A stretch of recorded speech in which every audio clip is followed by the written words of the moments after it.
നമസ്കാരം. കലാകൗമുദി ഓൺലൈനിലേക്ക് സ്വാഗതം. മുതിർന്ന കോൺഗ്രസ് നേതാവും രാജ്യസഭ മുൻ ഉപാധ്യക്ഷനും മുൻ കേന്ദ്രമന്ത്രിയും മുൻ എംപിയുമൊക്കെയായ PJ കുര്യൻ കോൺഗ്രസ് വിടാൻ ഒരുങ്ങുന്നു എന്നുള്ള സൂചനയാണ് ഇപ്പോൾ ലഭിക്കുന്നത്. നിരന്തരമായി കോൺഗ്രസ് നേതൃത്വത്തിനെതിരെ വിമർശനങ്ങൾ ഉയർത്തുകയായിരുന്നു PJ കുര്യൻ. പത്തനംതിട്ടയിൽ കോൺഗ്രസിനെ കുളിപ്പിച്ചു കിടത്തിയ നേതാക്കളോട് ശക്തമായ എതിർപ്പറിയിച്ചുകൊണ്ടാണ് PJ കുര്യൻ കോൺഗ്രസ് വിടാൻ പോകുന്നതത്രേ. യൂത്ത് കോൺഗ്രസിനെതിരെ കഴിഞ്ഞ ദിവസം പത്തനംതിട്ടയിൽ വെച്ച് അദ്ദേഹം നടത്തിയ ഒരു പരാമർശം വലിയ വിവാദമായിരുന്നു. DYFക്കാരെയും SFIക്കാരെയും കണ്ടുപിടിക്കൂ, നിങ്ങളൊന്നും പണിയെടുക്കുന്നില്ല, അവരത്ര അഗ്രസീവാണ് കാര്യങ്ങളെ മുന്നോട്ട് കൊണ്ടുപോകുന്നത് എന്നാണ് PJ കുര്യൻ പറഞ്ഞത്. PJ കുര്യൻ്റെ ഈ അസംതൃപ്തി തുടങ്ങിയിട്ട് നാളുകളേറെയായി. KPCC അധ്യക്ഷനാകാൻ ആഗ്രഹിച്ചയാളാണ് PJ Kurian. എന്നാൽ രാഹുൽ ഗാന്ധിക്ക് അദ്ദേഹത്തെ വേണ്ട. അതുകൊണ്ട് തന്നെ അദ്ദേഹം ഉപരാഷ്ട്രപതി ആയില്ല. അല്ലെങ്കിൽ 2014 മോദിക്ക് അദ്ദേഹത്തെ ഉപരാഷ്ട്രപതി ആക്കണമെന്നുണ്ടായിരുന്നു. കാരണം BJP നേതൃത്വവുമായി നല്ല അടുപ്പമുള്ളയാളാണ് PJ കുര്യൻ.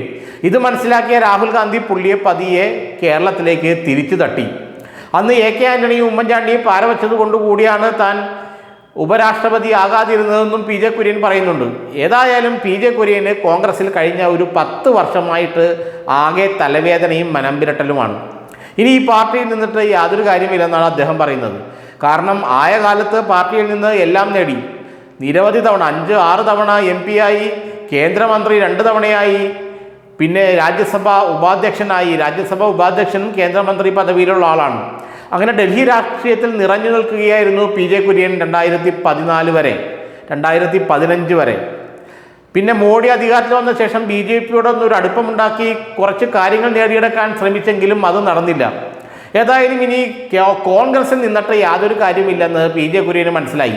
ശശി തരൂരിനെ പോലെ തന്നെ കുര്യനും, അല്ലെങ്കിൽ KV തോമസിനെ പോലെ തന്നെ കുര്യനും കോൺഗ്രസ് വിടാൻ ഒരുങ്ങുകയാണ്. കോൺഗ്രസ് വിടണമെങ്കിൽ നിരന്തരം കോൺഗ്രസിൽ പ്രസ്താവന നടത്തി പ്രക്ഷുബ്ധാവസ്ഥയുണ്ടാക്കി പോകണം. എന്നാലാണ് ആളുകൾ ശ്രദ്ധിക്കുകയുള്ളൂ. ശശി തരൂരും KV തോമസും ഒക്കെ എടുക്കുന്നത് ആ വഴി തന്നെയാണ്. ആ വഴിയെ നീങ്ങാനാണ് PJ കുര്യൻ്റെ പ്ലാൻ. പക്ഷേ PJ കുര്യൻ എങ്ങോട്ട് പോകും? KV തോമസ് ഇടതുപക്ഷത്തേക്ക് പോയി, ശശി തരൂർ ഇതാ BJPയിലേക്ക് പോകാൻ ഒരുങ്ങുന്നു. PJ കുര്യൻ എങ്ങോട്ട് പോകും? സത്യം പറഞ്ഞാൽ അത് കുര്യനും അറിയില്ല. പക്ഷേ പിണറായി വിജയനുമായി നല്ല അടുപ്പമാണ്. KV തോമസിന് ലഭിച്ച ഒരു ക്യാബിനറ്റ് പദവി പോലെ എന്തെങ്കിലും ഒന്ന് തനിക്ക് ലഭിക്കുമെന്നും PJ കുര്യൻ സ്വപ്നം കാണുന്നുണ്ട്. ഏതായാലും വരുന്ന തെരഞ്ഞെടുപ്പിന് ശേഷം UDF സർക്കാർ അധികാരത്തിൽ വരുന്നത് ചിന്തിക്കാനേ കഴിയാത്ത കോൺഗ്രസ് നേതാക്കളിൽ ഒരാളാണ് ഈ PJ കുര്യൻ. കാരണം വരുന്ന തലമുറ, അടുത്ത തലമുറയായിരിക്കും ഈ തെരഞ്ഞെടുപ്പിൽ വിജയിക്കാനും മന്ത്രിമാരൊക്കെ ആകാൻ പോകുന്നത്. അതോടുകൂടി സംസ്ഥാന രാഷ്ട്രീയത്തിൽ, സംസ്ഥാന കോൺഗ്രസിൽ താൻ ഇല്ലാതെ ആകും, അല്ലെങ്കിൽ താൻ അപ്രസക്തനാകും. തന്നെ പോലുള്ള പല നേതാക്കളും അപ്രസക്തരാകുമെന്നും PJ കുര്യൻ അറിയാം. അതുകൊണ്ട് മാക്സിമം അലമ്പുണ്ടാക്കി പുറത്തു പോകുക എന്നുള്ള ഒരു നാടൻ രീതിയാണ്, ചന്ത രീതിയാണ് ഈ PJ കുര്യൻ കൈക്കൊള്ളുന്നത്. അതുകൊണ്ടാണ് യൂത്ത് കോൺഗ്രസിനെതിരെ വലിയൊരു വിമർശനം ഉയർത്തിയത്. എന്നാൽ പത്തനംതിട്ടയിലെ യൂത്ത് കോൺഗ്രസ് ആകട്ടെ വിജയ് ഇന്ദുചൂഡിൻ്റെ നേതൃത്വത്തിൽ വലിയ തോതിലുള്ള സമരങ്ങളും പ്രക്ഷോഭ പരിപാടികളും അവിടെ നടത്തുന്നുണ്ട്.